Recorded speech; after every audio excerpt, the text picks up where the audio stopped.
Mari sama-sama kita dengarkan tausiah ceramah dari guru kita Bapak Kiai Haji Jamil Jamal Al-Nasi pada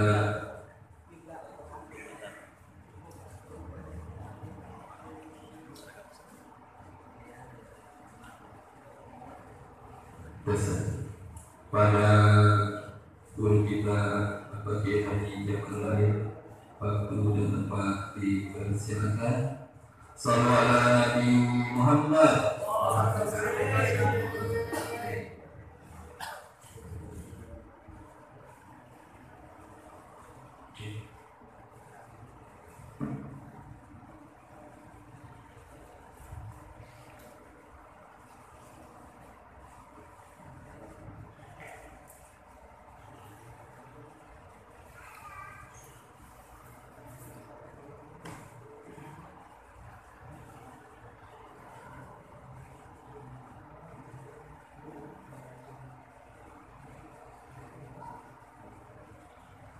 Assalamualaikum warahmatullahi wabarakatuh.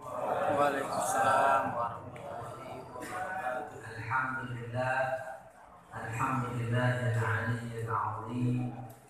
Allahumma shalli wa sallim ala sayyidina wa nabiyyina wa habibina Muhammadin al-mawsufi fil Qur'an ar-rahufir rahim wa ala alihi wa sahbihi al-faizina yawmal qiyamati bidukhuli jannatin na'im, amma ba'd. Yang saya hormati pembina yayasan Bapak Dr. Haji Abdul Sulito, kita doakan beliau senantiasa diberikan sehat, nikmat, rahmat, keberkahan oleh Allah Subhanahu wa taala.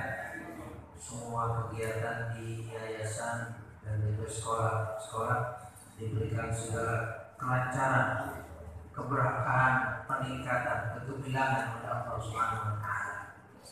Yang saya hormati Ketua Yayasan Ustazah Hajjah Didi Sumiati, kita doakan juga beliau senantiasa diberikan sehat, nikmat, rahmat, keberkahan oleh Allah Subhanahu wa taala.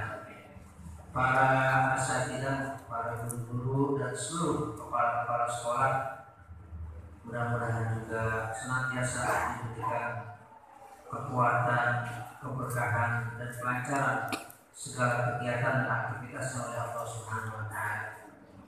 Mari terlebih dahulu kita baca surah Al-Fatihah. Alhamdulillah wa ala kulli niyatin shalihah la hadrati sayyidina Muhammadin Mustafa Rasulullah sallallahu alaihi wasallam. Al-Fatihah. أعوذ بالله من الشيطان الرجيم. بسم الله الرحمن الرحيم. الحمد لله رب العالمين الرحمن الرحيم مالك يوم الدين إياك نعبد وإياك نستعين اهدنا الصراط المستقيم صراط الذين أنعمت عليهم غير المغضوب عليهم ولا الضالين. Yang saya hormati Ustaz Haji Fauzi, mudah-mudahan selalu diberikan sehat, barokah oleh Allah Subhanahu wa taala. Tema kita pada pagi menjelang siang ini terkait dengan Isra dan Mi'raj Nabi Muhammad sallallahu alaihi wasallam dari berbagai sisi. Yang pertama, sisi sejarah atau historis. Nabi di Isra dan di Mi'rajkan oleh Allah Subhanahu wa taala 1 tahun sebelum hijrah ke kota Madinah. Jadi 1 tahun sebelum Nabi hijrah dari Makkah ke kota Madinah. Nah, disitulah Nabi di Isra dan Mi'rajkan oleh Allah Subhanahu wa taala. Jadi ini kalau bisa kita istilahkan semacam terminal antara periode Makkah dengan periode Madinah, antara surah dan ayat Makkiyah dan ayat atau surah Madaniyah. Intervalnya atau terminalnya itu adalah peristiwa Isra dan Mi'raj Nabi Muhammad sallallahu alaihi wasallam. Beberapa saat sebelum Nabi Isra dan Mi'rajkan, Allah Subhanahu wa taala berikan ujian kepada Rasulullah sallallahu alaihi wasallam dengan wafatnya Sayyidah Khadijah radhiyallahu anha dan paman beliau Abu Thalib. Jadi dua orang ini sebagai munasir dan muazin, seorang pendukung utama dakwah Nabi Muhammad sallallahu alaihi wasallam. Pertama istri Sayyidah Khadijah sebagai istri sekaligus pendukung dakwah. Sisinya agama. Abu Thalib juga mendukung meskipun sisinya keluarga, tapi mendukung apa yang dilakukan oleh Rasulullah sallallahu alaihi wasallam. Meskipun kita tahu bahwa terkait Abu Thalib ya ayat turun innaka la tahdi man ahbabta walakin Allah yahdi man yasha. Meskipun banyak ulama termasuk juga para habaib itu menentang bahwasanya Abu Thalib wafat dalam keadaan kafir. Dan kita ini bicara secara umum dan keluar dari polemik apa yang terkait dengan Abu Thalib. Para guru yang dimuliakan oleh Allah Subhanahu wa taala, tahun menjelang di Isra dan di Mi'rajkan Nabi Muhammad sallallahu alaihi wasallam, sebagaimana kita baca dalam sejarah disebut Amul Huzn, tahun kesedihan, karena luar biasa peran Sayyidah Khadijah dalam dakwah Rasulullah SAW, di mana segalanya diberikan oleh Khadijah. Meskipun Rasulullah SAW menikahi Sayyidah Khadijah bukan karena harta, karena Nabi 15 tahun sebelum diangkat jadi Rasul, ya Nabi sudah menikah. Dan Nabi Muhammad SAW pertimbangannya bukan harta, karena yang meminta Rasulullah disuami justru Khadijah terlebih dahulu, bukan Rasulullah SAW. Jadi ada koreksi beberapa waktu yang lalu pernah jadi polemik terkait dengan pemilihan gubernur DKI. Ada yang keseleo ngomong terkait Rasulullah SAW dengan Sayyidah Khadijah Al-Kubra. Jadi kita ingin menegaskan bahwa Nabi Muhammad SAW menikah dengan Khadijah sama sekali pertimbangan Rasulullah SAW bukanlah harta. Jadi Nabi memandang Sayyidah Khadijah adalah wanita yang baik, wanita yang salehah, meskipun hidup di zaman jahiliyah. Karena ketika Rasulullah menikah dengan Khadijah itu kan eranya era jahiliyah, bukan ya era ketika Nabi sudah diangkat sebagai Rasul oleh Allah Subhanahu wa taala, tapi masih era jahiliyah. Tapi Khadijah sudah tampil sebagai wanita yang salehah, dan itu memang benar adanya dan dibuktikan dengan perannya yang begitu penting terhadap baginda Nabi Muhammad sallallahu alaihi wasallam. Jadi kita flashback kepada Sayyidah Khadijah radhiyallahu anha, bagaimana ketika ayat itu turun pertama kali kepada Rasulullah sallallahu alaihi wasallam, Nabi kemudian turun dari Gua Hira menuju rumah Sayyidah Khadijah radhiyallahu anha. Nabi bilang kepada Sayyidah Khadijah, "Zammiluni, zammiluni." Selimuti saya. Itu dilakukan oleh Sayyidah Khadijah. Dan setelah Nabi reda, pada dhahaba 'anhu raub, ketika rasa takut itu sudah hilang dalam diri Rasulullah SAW, Sayyidah Khadijah memberikan satu semangat pada Rasulullah SAW. Fawallahi, demi Allah, wahai suamiku, la yukhzika Allahu abad. Demi Allah, Allah tidak pernah akan menghinakan engkau. Innaka la tahmilul kalla wa tuqrid dhaifa wa tu'inu ala nawa'il haqqi.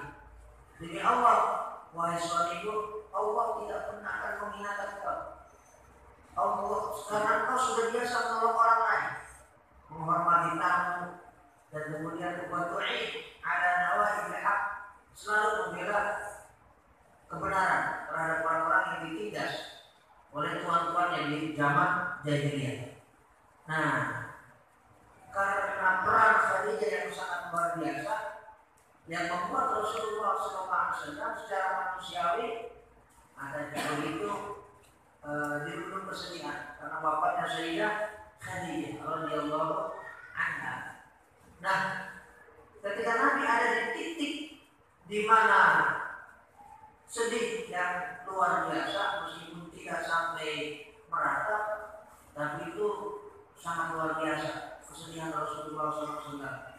Di sisi lain tekanan begitu luar biasa dari orang-orang yang masih kafir di kota suci Makkah Al-Mukarramah. Nah, Allah Subhanahu wa taala ingin memberikan semangat lagi kepada Rasulullah SAW. Nah, itulah kemudian terjadi Isra dan Mi'raj Nabi Muhammad sallallahu alaihi wasallam di tengah-tengah Nabi begitu dirundung kesedihan, dan di tengah-tengah dakwah Nabi luar biasa makan di tengah-tengah umat di kalangan kota suci Makkah Al-Mukarramah. Para guru yang dimuliakan oleh Allah Subhanahu wa taala, ini juga punya pelajaran buat kita bahwasanya setiap kita apapun kegiatan kita butuh yang namanya motivasi, butuh yang namanya penyemangat, tentu dengan cara-cara yang digunakan oleh Allah Subhanahu wa taala dan Rasul-Nya. Nah, interval antara Mekah dan Madinah adalah Isra dan Mi'raj Nabi Muhammad sallallahu alaihi wasallam. Nabi Isra Mi'raj oleh Allah Subhanahu wa taala minal Masjidil Haram ila Masjidil Aqsa. Baru kemudian dimi'rajkan oleh Allah Subhanahu wa taala. Ada pembahasan dalam kajian Isra dan Mi'raj, kenapa Rasulullah SAW dimi'rajkan dari Baitul Maqdis ke langit kemudian sampai Sidratil Muntaha. Kenapa tidak dari Mekah langsung? Jadi Nabi menuju Baitul Maqdis baru ke langit. Ada satu penjelasan dari Syekh Atiyah Shafar. Syekh Atiyah Shafar ini ulama di awal abad ke-20 yang memimpin Dewan Fatwa di Al-Azhar, namanya Syekh Atiyah Shafar. Nah, beliau mengatakan kenapa start menuju langitnya itu dari Masjidil Aqsa, dari Baitul Maqdis? Li'annahu aqrabu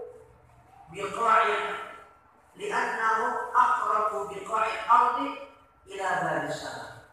Li'annahu aqrabu biqa'il ardi ila baris sama. Karena Baitul Maqdis itu adalah tempat terdekat di bumi yang mengarah ke pintu langit. Karena Baitul Maqdis itu adalah tempat terdekat di bumi yang menuju arah pintu langit. Jadi sudah dikasih pas oleh Allah Subhanahu wa taala. Karena itu sampai detik ini pesawat ulang-alik yang menuju atmosfer bumi dipilih tempat yang paling pas dengan atmosfer bumi, di mana akan ditaruh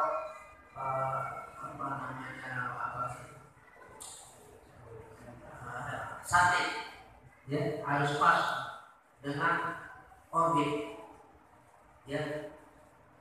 Jadi harus menjauh dulu. Kalau sekarang di Florida atau di mana lagi, itu memang tempat yang dipilih agar mengarah langsung ke orbit bumi.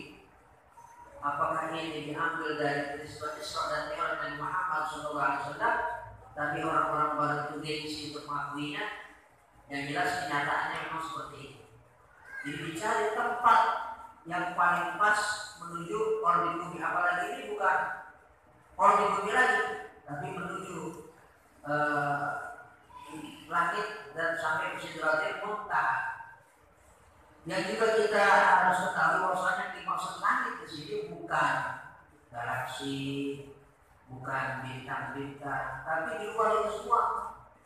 Jadi langit 1, langit 2, 3, 4, 5, 6 dan 7 itu bukan bagian dunia yang terlihat atau terindra oleh teleskop, itu di luar itu semua. Kalau masih terindra itu nggak namanya mukjizat, karena pesawat juga bisa, tapi ini di luar yang terindra dan mampu dilihat oleh dengan Arab. Makanya ini bagian dari mukjizat yang besar yang dialami oleh baginda Nabi Muhammad Sallallahu Alaihi Wasallam. Selanjutnya ada satu pesan juga yang sangat luar biasa buat kita di sini, bahwa sebelum Nabi Muhammad disrakan oleh dan dimi'rajkan oleh Allah Subhanahu Wa Taala, terlebih dahulu hatinya itu dibedah oleh malaikat Jibril atas perintah Allah Subhanahu Wa Taala.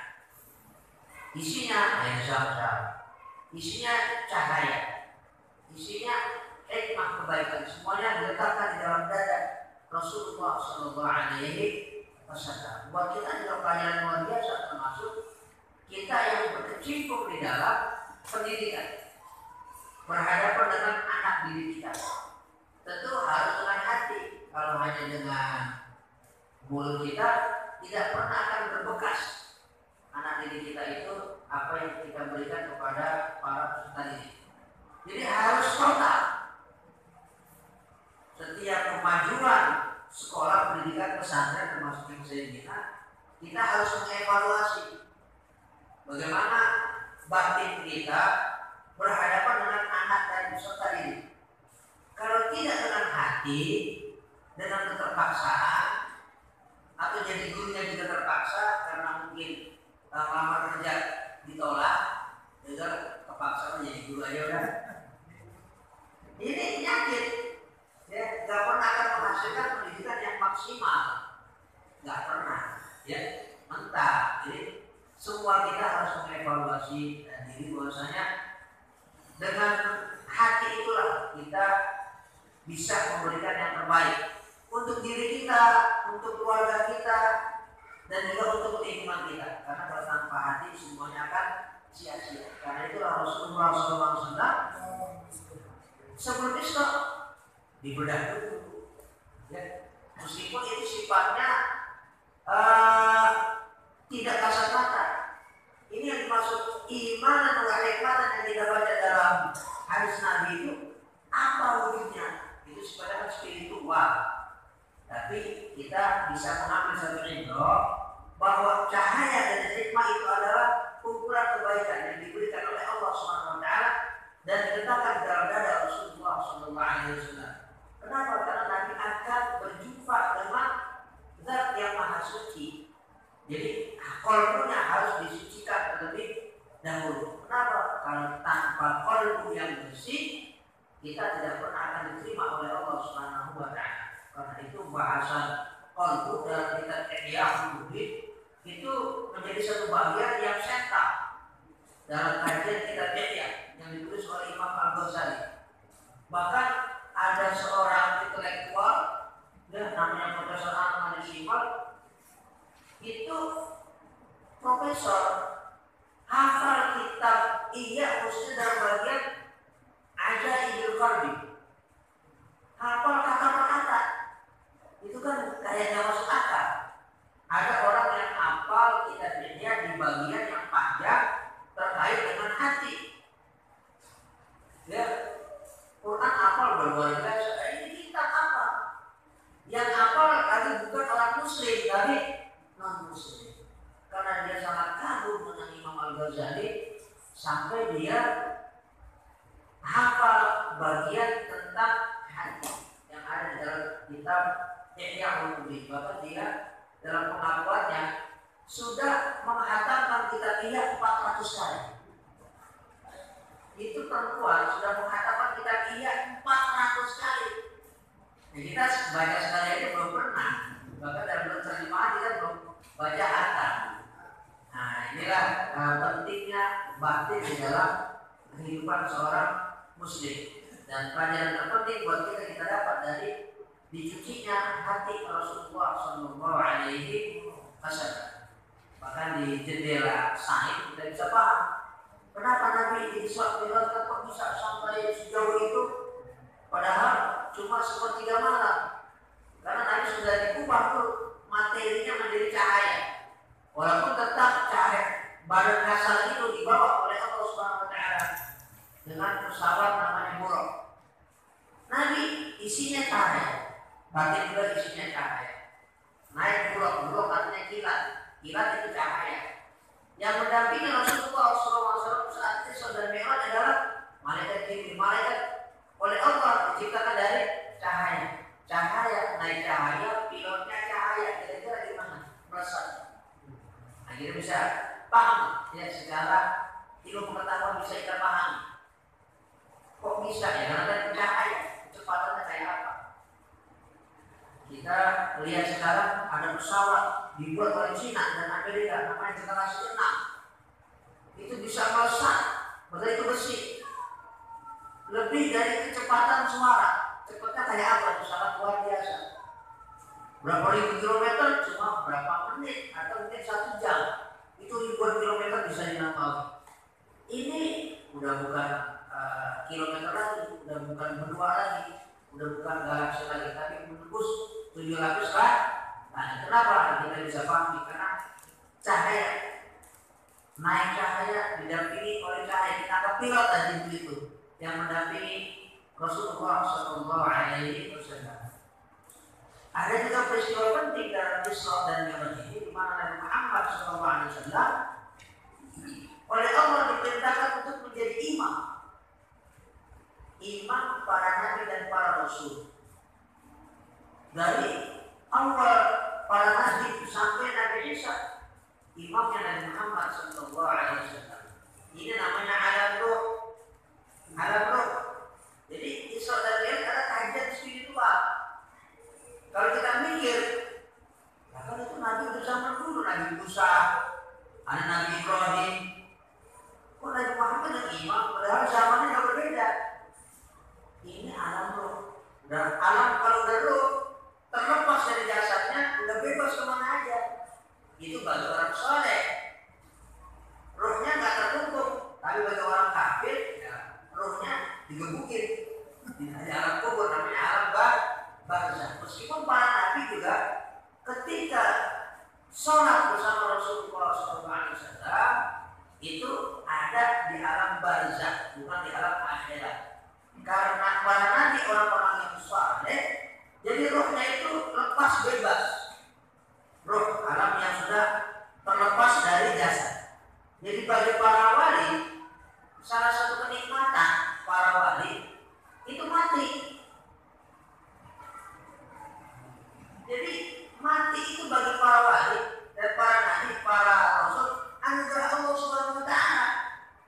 Bagi kita kan kita ketakutan waduh mati. Tapi bagi orang saleh, para wali, para kutub, mati itu adalah kenikmatan. Kenapa kenikmatan? Karena lepas dari raga jasad yang sangat terbatas. Bisa melamar kemana-mana, bisa kemana-mana. Karena itulah jika ada seseorang seperti Ustaz Faisal misalnya berjumpa dengan Nabi Muhammad SAW dalam mimpi, itu berarti kejadian yang benar. Kenapa? Karena Nabi mengatakan fa inna syaitana la yatamatsalu bi, karena syaitan itu tidak bisa berwujud seperti wujud Rasulullah SAW. Kenapa? Karena Rasulullah ya rohnya bebas kemana-mana dan bebas menjumpai siapa saja. Tentu semuanya atas anugerah Allah dan atas izin Allah Subhanahu wa taala.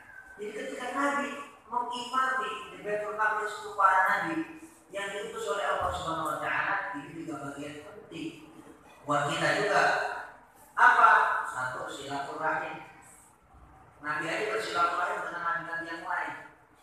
Bukan hanya di bumi, nanti juga di langit ketemu lagi.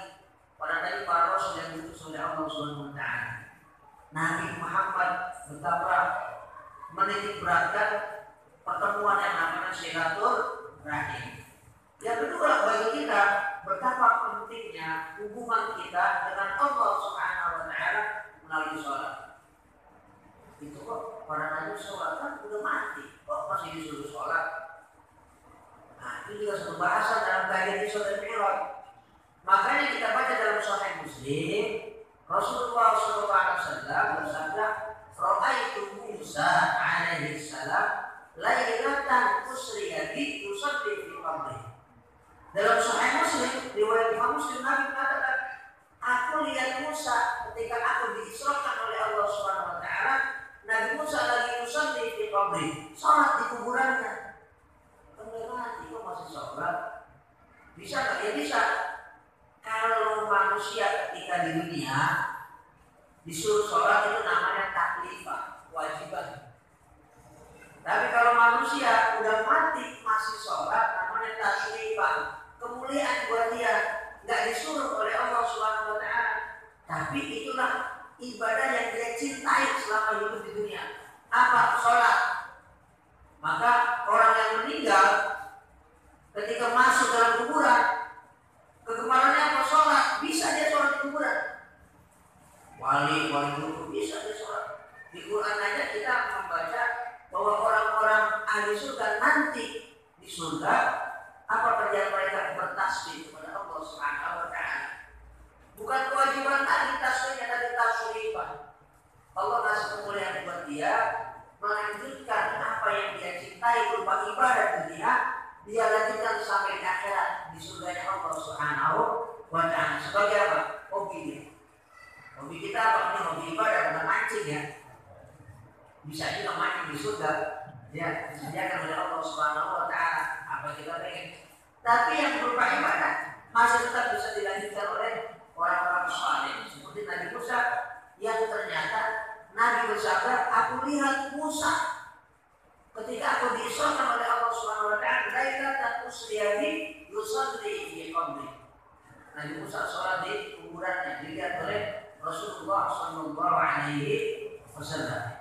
Walaupun yang dimuliakan oleh Allah Subhanahu wa taala, ada juga hikmah yang penting yang terkait dengan Isra dan Mi'raj, di mana Rasulullah sallallahu alaihi wasallam diizinkan oleh Allah Subhanahu wa taala dan atas kehendak Allah Subhanahu wa taala Nabi bertemu dengan para nabi sebagian. Enggak semuanya nabi, tapi sebagian nabi. Tentu nabi-nabi yang dipertemukan oleh Allah buat Rasulullah itu memegang kunci kehidupan. Nabi ketemu dengan Nabi Adam di langit pertama. Tentu bukan sebuah kebetulan. Kenapa Adam? Karena Adam itu Abul Bashar, bapaknya manusia semuanya. Maka Nabi Muhammad baru sampai pintu langit pertama, Nabi Adam sudah bilang, marhaban bil ibni salih wan nabi salih. Selamat datang kepada cucu yang saleh, anak yang saleh dan nabi yang saleh. Itu ucapan Nabi Adam alaihissalam, sambutan Nabi Adam kepada Nabi Muhammad sallallahu alaihi wasallam ketika bertemu dengan Rasulullah sallallahu alaihi wasallam. Marhaban bil ibni salih wan nabi salih. Dan Nabi Muhammad melihat kakeknya Nabi Adam alaihissalam sedang duduk di surga. Kemudian Nabi Adam dilihat oleh Rasulullah SAW, entah nengok ke kanan, entah nengok ke kiri.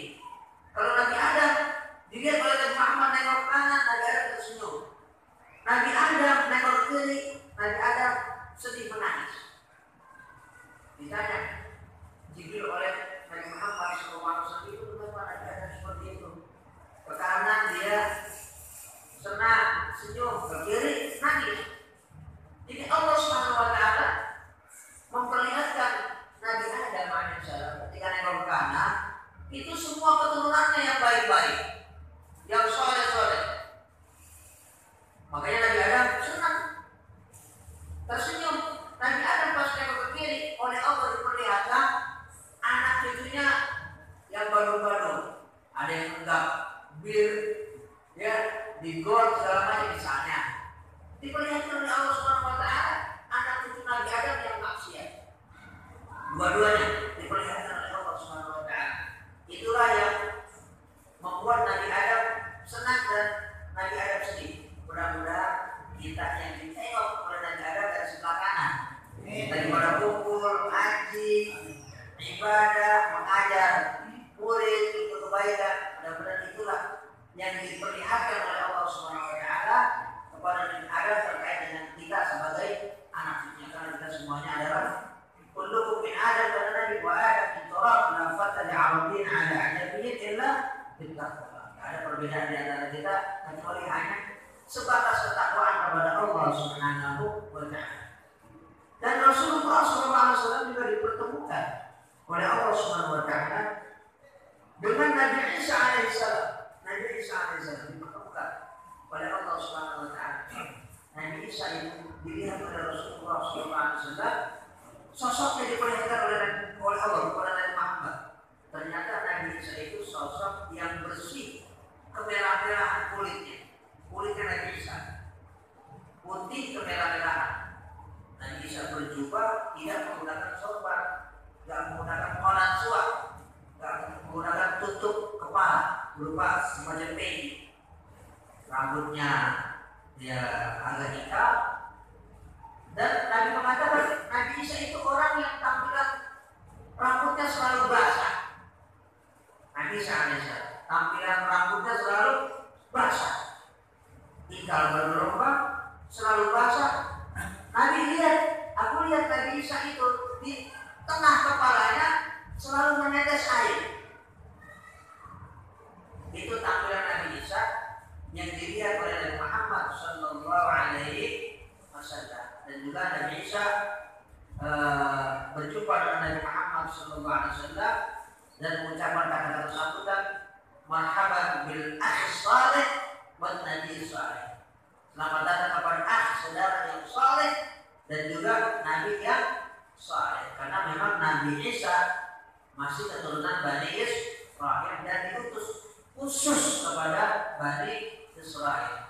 Kenapa Nabi Isa yang dipertemukan oleh Allah kepada Nabi Muhammad SAW?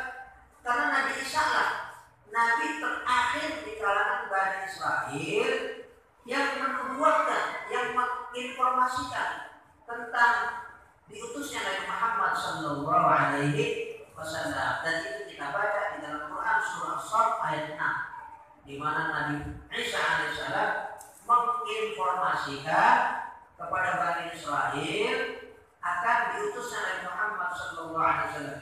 Ya Bani Israil, inni Rasulullah ilaikum musaddiqan lima baina yadayya min at-Taurati wa mubasysyiran bi rasulin ya'ti min ba'di ismihi Ahmad. Ahmad maksudnya Nabi Muhammad Sallallahu Alaihi Wasallam. Kenapa Ahmad? Karena Ahmad itu kata yang menunjukkan puncak. Nabi Isa nggak menulis Muhammad sih di Quran. Kan Nabi Muhammad kok Ahmad. Ahmad itu nama Nabi Muhammad juga. Yang ngomong siapa? Ya Nabi Muhammad. Dia kamu satu asma. Yang dimana ma'ana Muhammadun wa ana Ahmad. Aku adalah Muhammad. Aku adalah Ahmad. Jadi yang bicara nama beliau Ahmad adalah Rasulullah SAW. Dan hadis yang sahih riwayat Imam Bukhari tentang nama beliau adalah Ahmad. Jadi nama Nabi Muhammad yang namanya Ahmad kita baca di dalam kitab Injil yang sekarang dalam ayat historik dibuka ya, tentang nama Rasulullah SAW Ahmad yang ada di dalam kitab Injil. Kalau kita tahu nama Rasulullah Ahid, artinya orang yang kemuliaannya satu-satunya yang tidak dimiliki kemuliaan itu oleh Nabi yang lain.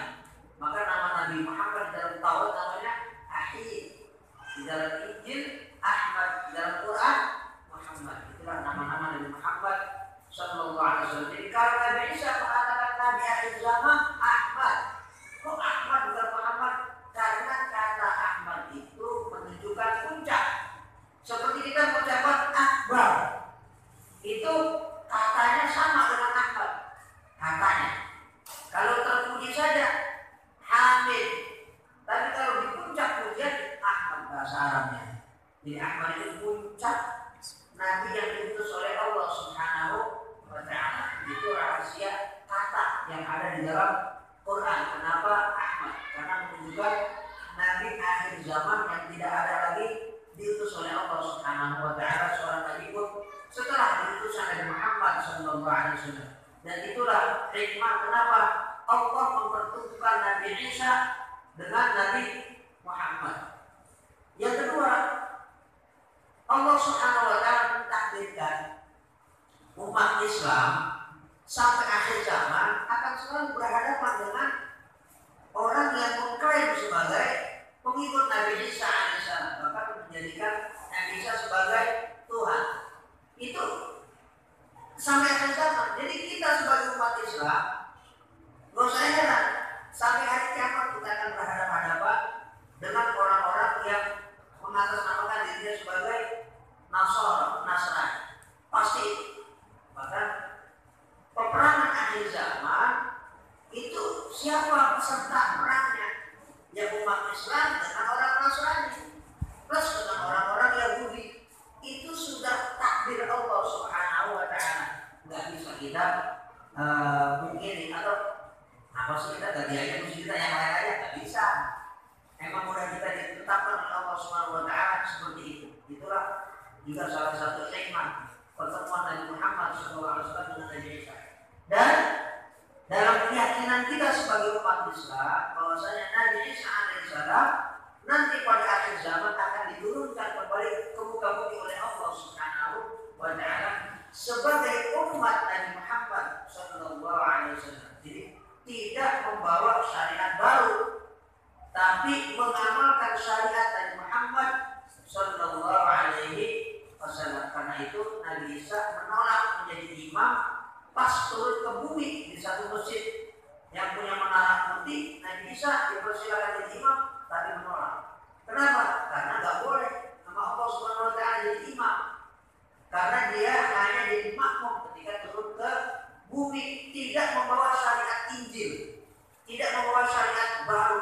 Tapi Nabi Isa mengamalkan syariat yang dibawa oleh Nabi Muhammad Sallallahu Alaihi Wasallam. Kemudian beliau nanti akan membunuh Dajjal dan seterusnya, mati, dan nanti Isa Alaihissalam dikuburkan tepat di Masjid Nabawi di samping makam Nabi Muhammad Sallallahu Alaihi Wasallam.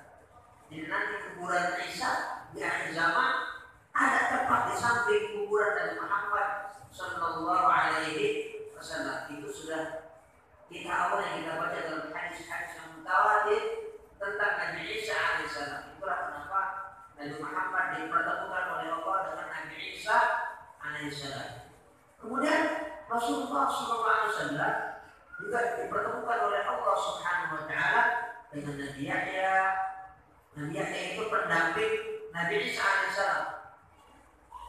Kita punya pesan bahwasanya siapapun kita harus ada orang yang membantu kita.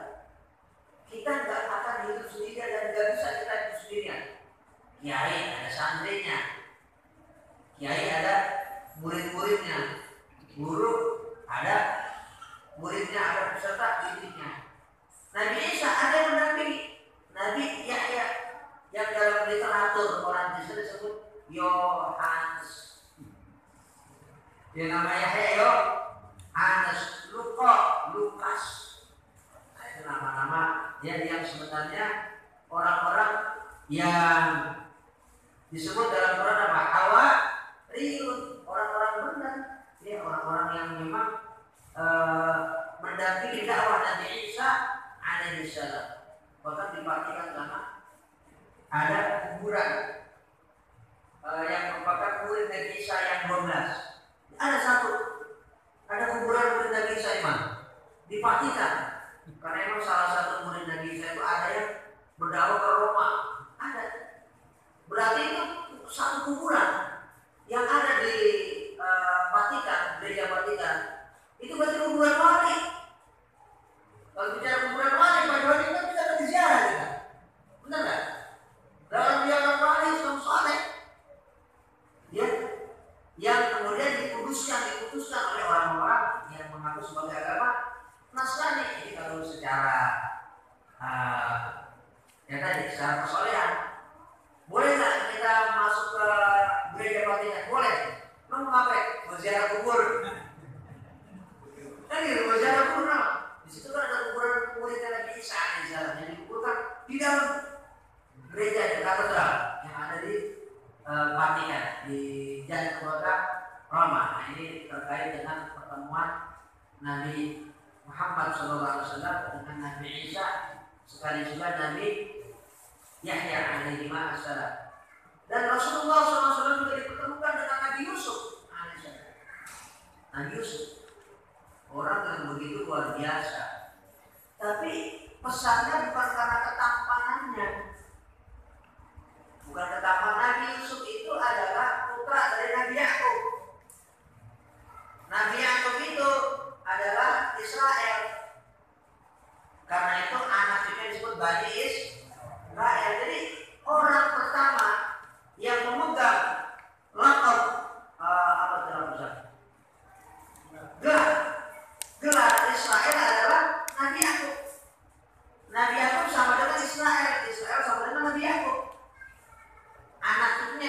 Bani Israel. Nah, jadi salah satu putra dari Nabi Yakub adalah Yusuf alaihissalam. Jadi ini mewakili orang yang benar dari kalangan Bani Israel. Nabi Muhammad SAW dipertemukan oleh Allah Subhanahu Wa Taala dengan Nabi Yusuf yang wajahnya itu begitu ganteng, tapi hanya syakral hasan dari min wajhi Rasulullah SAW, hanya sebagian ganteng dari mulianya wajah Rasulullah SAW. Kalau Rasulullah badran kamilan, bulan purnama. Kalau Nabi Yusuf setengah bulan purnama. Nah, ada pesan dari perjumpaan Nabi Yusuf dengan Nabi Muhammad SAW bahwasanya salah satu tantangan terbesar kehidupan kita itu adalah perempuan. Ya, Nabi Muhammad dipertemukan dengan Nabi Yusuf. Nabi Yusuf punya pengalaman terkait dengan perempuan dan kita baca di dalam Quran bagaimana ujian. Karena itu Rasulullah SAW bersabda, Inna awwala fitnatin fi Bani Israil kanat fin nisa. Awal fitnah, ujian besar yang terbesar yang terjadi di kalangan Bani Israel, Nabi Muhammad katakan kanat fin nisa. Ada pada urusan perempuan. Itu ada fitnah. Fitnah maksudnya ujian besar. Nah, ini Nabi Muhammad ketemu diingatkan oleh Allah Subhanahu Wa Taala. Karena itu Nabi Muhammad ketika terbang melintasi langit, dan Nabi SAW diperlihatkan wanita. Ada wanita yang ajuz, wanita yang tua, tapi rupanya wujud dunia ini yang ditampakkan oleh Allah Subhanahu Wa Taala kepada Rasulullah SAW apa? Wanita. Jadi wanita itu adalah wujud dunia itu sendiri yang ditampakkan oleh Allah Subhanahu Wa Taala. Nah, jadi pertemuan Nabi Yusuf mengingat kita bahwasanya wanita itu dia satu ujian yang sangat besar. Jadi kita semuanya hampir pada punya rumah tangga. Maksud saya, Allah ingatkan kepada para suami, bahkan ini menjadi nasihat terakhir Nabi Muhammad SAW sebelum meninggal dunia. Ini salah satu nasihat terakhir Nabi Muhammad sebelum beliau wafat terkait dengan perempuan. Ya, Nabi katakan kepada para suami, fattaqullaha fin nisa. Bertakwalah kalian kepada Allah urusan perempuan, urusan bini, wadon. Ya, Nabi katakan fa'in akhadtumuhunna bi kalimatillah. Ini jatuh. Ya, karena kalian itu menjadikan wanita sebagai diamanatir karena amanat Allah Subhanahu Wa Taala. Wastahlaltum furujahunna bi kalimatillah. Kalian anggap jadikan itu wanita halal yang tadinya haram. Kenapa? Karena bukan mahal. Jadi halal, ingat bi kalimatillah, dengan kalimat Allah, maksud dengan akad nikah. Itu pesan Rasulullah SAW di akhir hayat sebelum beliau wafat, di antaranya terkait dengan wadon. Jadi betapa pentingnya nasihat tentang perempuan ini dalam perjalanan Isra dan Mi'raj Nabi Muhammad sallallahu alaihi wasallam. Nabi Muhammad ketemu dengan Nabi Musa alaihissalam. Kita nggak bicara sholat, udah tahu semuanya kita tentang perintah sholat. Nah, Nabi Musa itu kenapa ketemu Nabi Muhammad sallallahu alaihi wasallam? Kita baca Quran. Nabi yang paling banyak disebut di dalam Quran Nabi siapa? Musa. Bukan Nabi Muhammad, bukan Nabi Ibrahim, bukan Nabi Adam. Nama Nabi yang paling banyak disebutkan di dalam Quran itu Nabi Musa alaihissalam. Kenapa? Nabi dikasih pelajaran oleh Allah Subhanahu Wa Taala, Muhammad. Kenapa kamu aku pertemukan dengan Musa hambaku? Karena kamu akan berhadapan nanti ketika kamu dakwah, ketika kamu di Madinah, dan juga bukan cuma kamu ketika nanti sampai di Madinah. Tadi saya bilang Nabi Muhammad di Isra dan Mi'raj itu tahun sebelum hijrah ke kota Madinah. Allah kasih briefing dulu kepada Rasulullah SAW. Kenapa aku pertemukan kau dengan Nabi Musa? Karena kamu nanti ketika hijrah ke Madinah, kamu akan berhadapan dengan Yahudi. Bukan cuma kamu, umat kamu mulai sahabat, tabi'in sampai sekarang ini, sampai kiamat, kita pastinya akan selalu berhadapan dengan orang Yahudi. Itu udah pasti. Sekarang semua kehidupan kita itu ada Yahudinya. Dari mulai kancing, baju, segala macam, nggak lepas dari produk Yahudi. Sistem pemerintahan itu buatan orang Yahudi, demokrasi dan lain-lain sebagainya. Jadi sistem kita itu nggak bisa terlepas sekarang ini. Bahkan sekarang ini sampai kiamat kita akan selalu berhadapan-hadapan dengan kaumnya Nabi Musa alaihissalam. Jadi Allah memberikan satu bimbingan kepada Nabi Muhammad dan kepada kita bagaimana menghadapi orang-orang Yahudi. Karena pengikut Dajjal pada waktu itu Yahudi. Tapi yakinlah kita kepada Allah Subhanahu wa taala, kita ini akan diberikan kemenangan oleh Allah Subhanahu wa taala. Amin.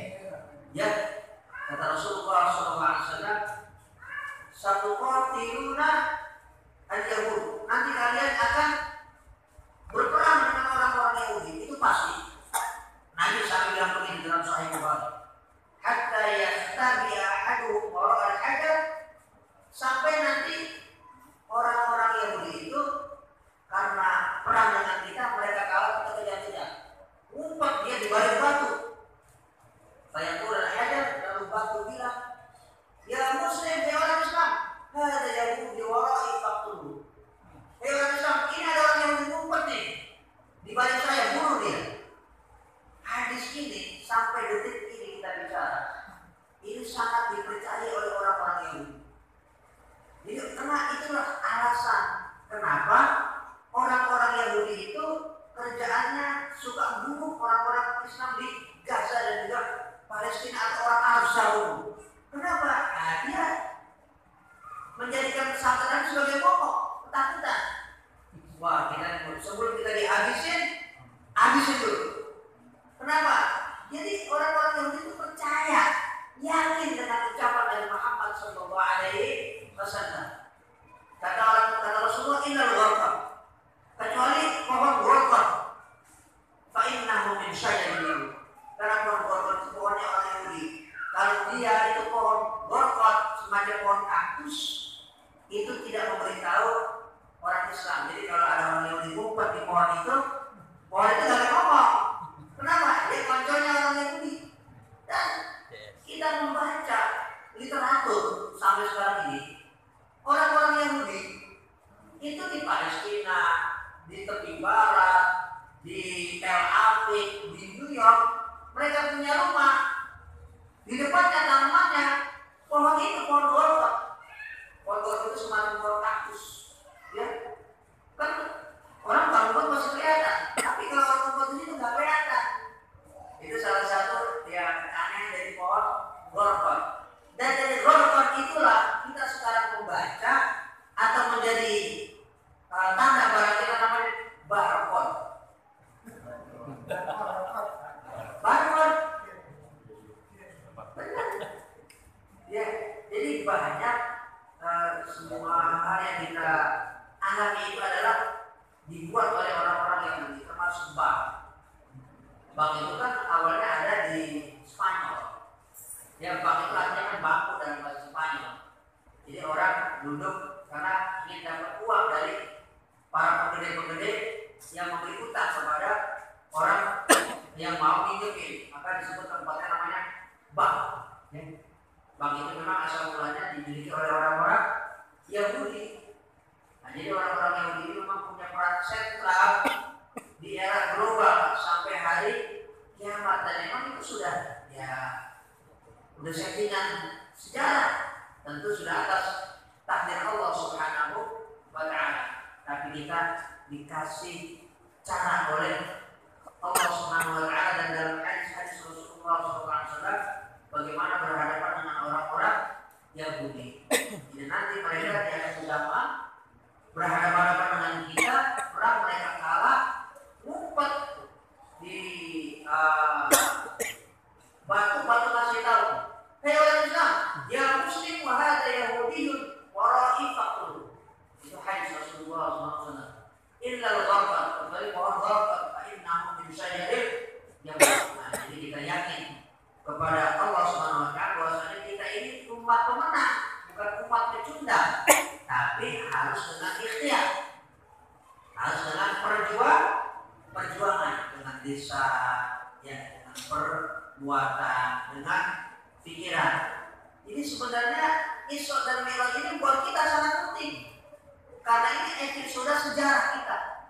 Karena Isra dan Mi'raj adalah nasib kita. Bukan cuma nasib kita sebagai umat Islam, tapi nasib dunia. Semuanya ada dalam tampilan Isra dan Mi'raj Nabi Muhammad sallallahu alaihi wasallam. Dan Isra Mi'raj adalah takdir Allah Subhanahu wa taala buat dunia ini. Sampai hari kiamat, mudah-mudahan dengan peristiwa Isra dan Mi'raj Nabi Muhammad sallallahu alaihi wasallam ini kita mengambil sekian banyak pelajaran. Pertama, dengan memantapkan iman kita kepada Allah Subhanahu wa taala. Yang kedua, mengistiqomahkan amal soleh kita. Mudah-mudahan dengan dua sayap kehidupan ini kita diberikan keselamatan, kenikmatan dan keberkahan oleh Allah Subhanahu wa taala. Selanjutnya, Pak Sumi, kami tidak ada pertanyaan.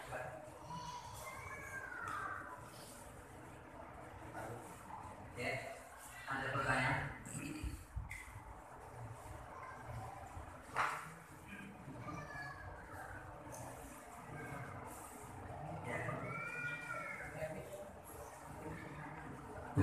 Baik, pada hadirin yang ada pertanyaan silakan untuk disampaikan. Untuk sesi pertama mungkin 2 pertanyaan terlebih dahulu. Dengan Pak Hei.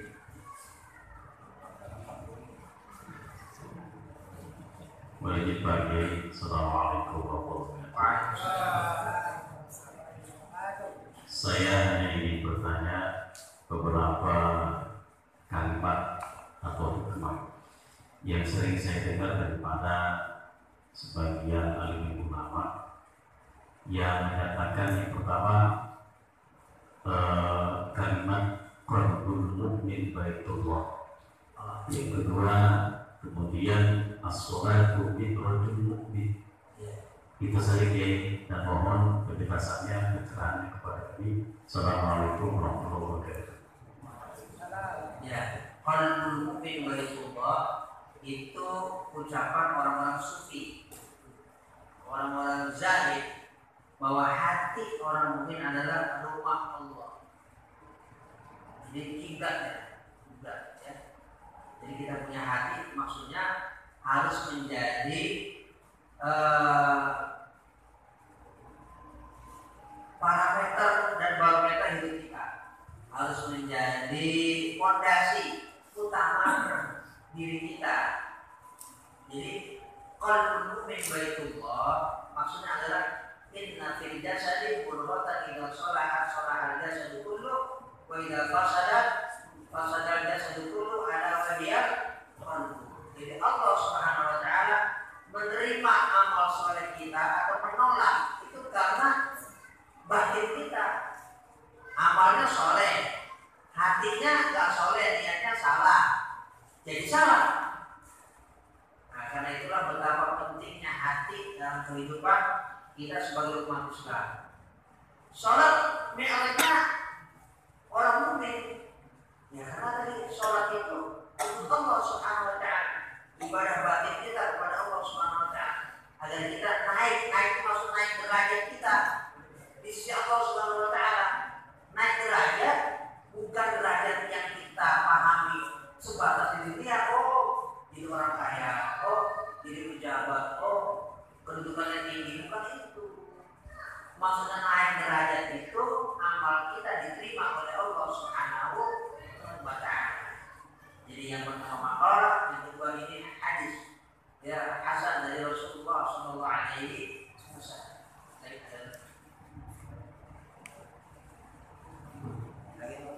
Yang selanjutnya mungkin dari Oke, satu lagi. Saya berpikir bahwa ada yang menyatakan sabda Nabi atau kurang paham saya. Dia mengatakan barang siapa yang meninggal dalam posisi tolak itu, maka akan datang dua malaikat kepadanya di kubur itu, dan kemudian mengajarinya sampai runtuhnya jagat ini. Nah, maka saya tanyakan, yang dimaksud malaikat ini itu dua malaikat atau siapa? Atau ya para nabi, atau daripada mursibuna, atau seperti apa Pak Yai? Mohon penjelasannya. Ya, baik. Jadi banyak terkait hadis Rasulullah SAW tentang pendamping orang yang saleh yang ada di kuburan. Ya, apakah itu para nabi atau amal dia sendiri yang diwujudkan oleh Allah Subhanahu wa taala bisa mendampingi dia dalam rangka menjaga dia selamat sampai nanti kelak adanya kiamat. Jadi itulah pendamping orang-orang yang saleh ketika ada di dalam kubur, termasuk Quran. Itu bisa mendampingi orang yang masuk di kuburan dan kemudian menjadi hujjah lalu pembelaan dia. Jadi bisa malaikat yang Allah Subhanahu wa taala kirimkan untuk membela dia, bisa amal soleh dia, bisa ilmunya dia, bisa Qurannya dia. Jadi yang terpenting buat kita, apapun yang kita lakukan, mudah-mudahan bisa mendampingi kita di alam kubur sehingga kita diberikan keselamatan oleh Allah Subhanahu wa taala. Yang pasti munkar dan nakir itulah yang akan berhadapan-hadapan dengan kita, yang disuruh oleh Allah Subhanahu wa taala untuk berkomunikasi dengan kita, mempertanyakan apa yang memang sudah kita amalkan selama hidup di dunia. Tapi nggak perlu kita hafal. Saya nggak boleh nanya. Ayo kita jawab. Lu nanya gue jawab. Maka buka Rabbi Allah. Nggak usah dihafalin karena itu bicara otomatis. Ya, kalau orang yang soleh udah bisa. Bahkan mungkin dia belum sempat nanya ke malaikat, dia udah diampuni oleh Allah Subhanahu wa taala. Bahkan ulama yang soleh yang kita dengar dari mimpi para ulama, kita dengar cerita mimpi para ulama tentang ulama, mimpi para ulama tentang ulama yang mati di kubur. Apa itu benar atau enggak? Dan kita ingin ambil pelajarannya. Ada ulama namanya Imam Syibawi, ahli nahwu besar, ulama soleh. Ditanya sama malaikat, fulan, maaf buka. Dia malah nanya lagi. Jadi ditanya, nanya lagi. Ya, kelihatannya ini unik, tapi bisa juga benar. Meskipun itu mimpi dari para ulama tentang ulama, namanya Imam Syibawi. Ya, kalau dalam hadis kita baca Nu'aiman aja bisa bercanda dengan para malaikat, kan itu hadis. Ada sahabat namanya Nu'aiman. Ya, sampai Nabi aja yang di atas kuburan tawa. Ini orang bukan cuma boleh dikerjain, malaikat dikerjain. Itu kan hadis. Kita baca tentang seorang namanya Nu'aiman. Nanya dia mungkin kelas tuh malaikat. Bukan nanya dia. Jadi Nabi Muhammad sampai lihat dia, Nabi Muhammad tuh bisa lihat apa yang ada di kuburan. Tawa. Wah ini malaikat dikerjain lagi, maksudnya jangan ribut, masih ada Rasulullah di atas. Kamu nanya kekenaan, gak sopan kamu sama Rasulullah. Jadi itu orang bisa menegur seorang malaikat. Kenapa? Kok bisa menegur seorang malaikat? Karena manusia hakikatnya lebih mulia daripada malaikat itu sendiri. Sampai seorang Nu'aiman, sahabat Rasulullah SAW, bisa menegur malaikat. Kamu kalau nanya jangan kencang-kencang, gak sopan. Kalau di atas masih ada Rasulullah, belum pergi dia. Ya kamu berarti gak boleh begitu nanya saya. Ya itu bisa saja terjadi. Kalau itu dalam hadis yang kita baca, berarti juga dalam selain yang kita baca dalam hadis terkait dengan asar, dengan apa yang diceritakan oleh para ulama, bisa jadi sesuatu yang sifatnya benar. kita selamat. Jadi sampai di akhirat termasuk di alam kubur, di alam barzakh. Baik, dari bapak-bapak masih ada? Kalau tidak ada, dari ibu-ibunya mungkin ada pertanyaan?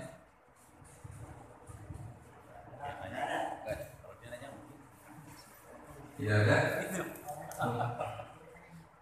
Baik, mungkin dari saya Pak Kiai.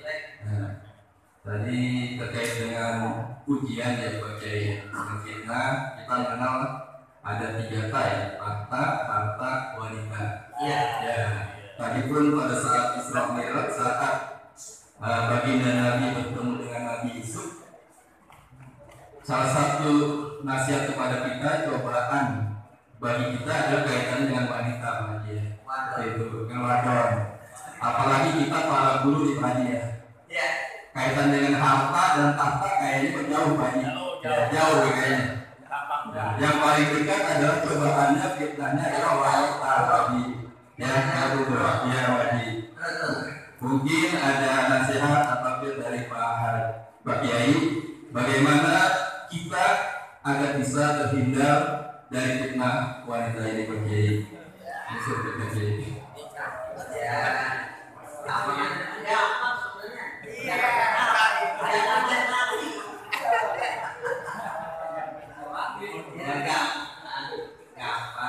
Jangan main api ya. Api itu membakar. Ya, hati-hati. Jangan kayak aja no. Ya balik-balik bagus niat kita. Asal kita niat, ya tidak karena apa-apa juga kita dikasih selamat oleh Allah Subhanahu wa Ta'ala. Penting yang kedua ya kita ta'awud, minta doa kepada Allah Subhanahu wa Ta'ala udah kita diselamatkan. Kembali kepada diri kita, enggak mudah, enggak gampang, tidak susah. Asal kita niat, bismillah karena kebaikan, ya udah. Hati-hati. Ya. Kita yang penting kita nggak usah sholat hukum mau masih bisa nggak bisa begitu. Nanti kita dikasih fitnah kayak kisah yang kita baca dalam kitab kuning. Ada wali namanya Balsisa. Mungkin yang pernah muda udah tahu saya dengar ini di kitab kuning. Bagaimana seorang wali bisa tergelincir gara-gara wadon?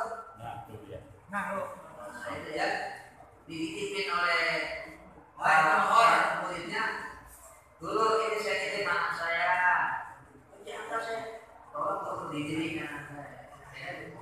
Baca mau dititipin perempuan. Itu kesalahan pertama. Masalahnya dia berdua-duaan, ini masalahnya. Ya, yang ketiga setan. Nah, ini masalahnya. Akhirnya semua terjadi. Minum khamr jadi, tidur dengan perempuan jadi, akhirnya membunuh juga. Jadi 3 hal dia lakukan. Nah, itu ya. Itu wali yang kalau dia lihat ke atas itu dia bisa melihat arsy Allah Subhanahu wa Ta'ala saking mulia. Diperlihatkan dengan malakut sama Allah. Dia kerajaan langit dan bumi dia lihat. Tapi di akhir ayatnya dikasih tadi godaan perempuan ya oleh Allah Subhanahu wa Ta'ala.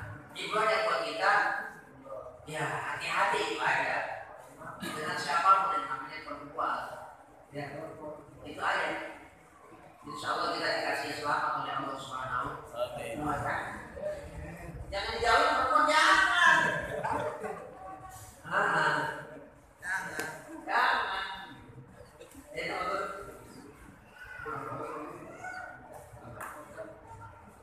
Assalamualaikum warahmatullahi wabarakatuh. Gue pernah ngaji di Baghdad misalnya. Gue cuma di Baghdad kita ada di ya. Kita akan di dalam bawah keledai.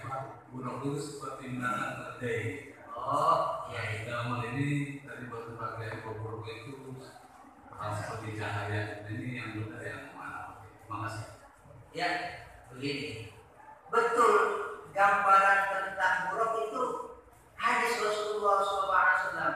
Nabi memberikan gambaran tentang Buruk itu kata Rasulullah SAW, dabbatun abyad, binatang yang putih. Fawqal himar wa dunan baghi. Itu gedenya lebih gede daripada keledai, tapi lebih kecil daripada kuda.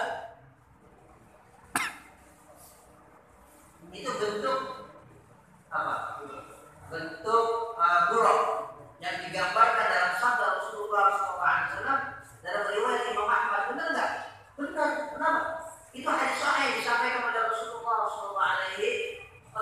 Tapi ada yang salah di antara kita. Kita dulu, ya, rumah orang tua atau sebab kita ada gambar dia. Kuda parahnya perempuan. Ada buruk Nabi. Ini adalah buruk Nabi. Itu kan pelecehan terhadap Rasulullah SAW. Enggak begitu tampilan buruk, parahnya para perempuan. Kenapa mereka itu ingin melecehkan Rasulullah SAW? Tukang mengganti wadon. Kenapa istrinya banyak? Nah, gitu. Tapi ini tidak kontradiktif dengan arti buruk sebagai kilat, sebagai cahaya. Kan kita bisa lihat itu kartun. Itu kan ada cahaya yang digambar.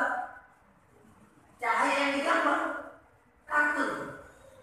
Kan kartun bisa bikin apa aja, bisa berbentuk apa saja.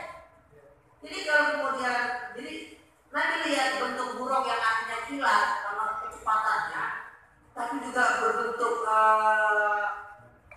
tadi Nabi katakan fawqal himar wa dunan baghi, lebih gede daripada keledai dan lebih kecil daripada kuda. Itu gambarannya. Kalau wujudnya apakah fisik beneran atau memang seperti keledai seadanya keledai, wallahu a'lam bishawab. Itu hanya Allah Subhanahu wa taala yang Maha tahu. Nabi menggambarkan ya bahwa buruk yang artinya kilat dan itu cahaya, kayak gitu gambarannya sama dengan malaikat yang bawa Rasulullah SAW ketika apa? Ketika Isra Mi'raj, kan malaikat cahaya. Bagaimana bentuknya? Itu malaikat. Bentuk sebenarnya hanya Allah Subhanahu wa taala yang tahu. Tapi gambaran Muhammad, itu yang namanya Jibril, dia punya 100 janah, punya 600 sayap. Apakah seperti sayap burung atau sayap ayam? Nah, itu hanya Allah Subhanahu wa taala yang tahu. Yang jelas itu bukan berarti jelek. Kan kalau di orang-orang Nasrani itu malaikat itu digambar ada sayap bener sah. Apakah benar begitu sayapnya malaikat? Apakah yang dimaksud itu adalah sayap itu adalah jubahnya malaikat? Ya itu kan hanya Allah Subhanahu wa taala yang Maha mengetahui. Nabi hanya memberikan satu informasi kepada kita tentang sosok buruk, tapi apakah bentuknya buruk itu fisik, ya seperti halnya kuda atau keledai yang ada kulitnya, ada dagingnya, atau dalam bentuk yang lain?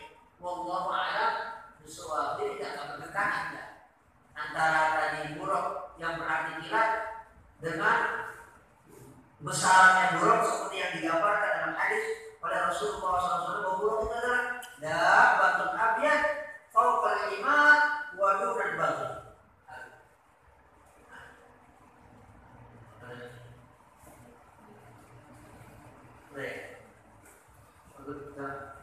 Baik, jangan sudah ada pertanyaan lagi. Untuk selanjutnya mungkin ditutup dengan doa Fatihah. Baik, kita tutup dengan suatu Fatihah. Mudah-mudahan kita selalu diberikan nikmat rahmat keberkahan dari Allah Subhanahu wa taala. Amin. Al-Fatihah. A'udzubillahi minasyaitonir rajim. Bismillahirrahmanirrahim. Alhamdulillahi rabbil alamin, arrahmanir rahim, maliki yaumiddin, iyyaka na'budu wa iyyaka nasta'in, ihdinas siratal mustaqim, siratal ladzina an'amta 'alaihim ghairil maghdubi 'alaihim waladdallin. Amin. Bismillahirrahmanirrahim. Astagfirullahaladzim. Alhamdulillah ma'bud. Allahumma salli wa sallim ala sayyidina Muhammad wa ala alihi. Allahumma ighfir lana wa liwalidina wa limasyayikhina wa li jami'il muslimina wal muslimat wal mu'minina wal mu'minat al ahya'i minhum wal amwat Allahumma aslih dzata bainina wa alif baina qulubina rabbana hab lana min azwajina wa dhurriyyatina qurrata a'yun waj'alna lil muttaqina imama Allahumma anfa'na bima 'allamtana wa 'allimna ma yanfa'una warzuqna 'ilman yanfa'una wa zidna 'ilma rabbana atina min ladunka rahmah wa hayyi lana min amrina rashada rabbana atina fid dunya hasanah wa fil akhirati hasanah وقنا عذاب النار وصلى الله على سيدنا محمد وعلى اله وصحبه وسلم والحمد لله رب العالمين والسلام عليكم ورحمه الله وبركاته.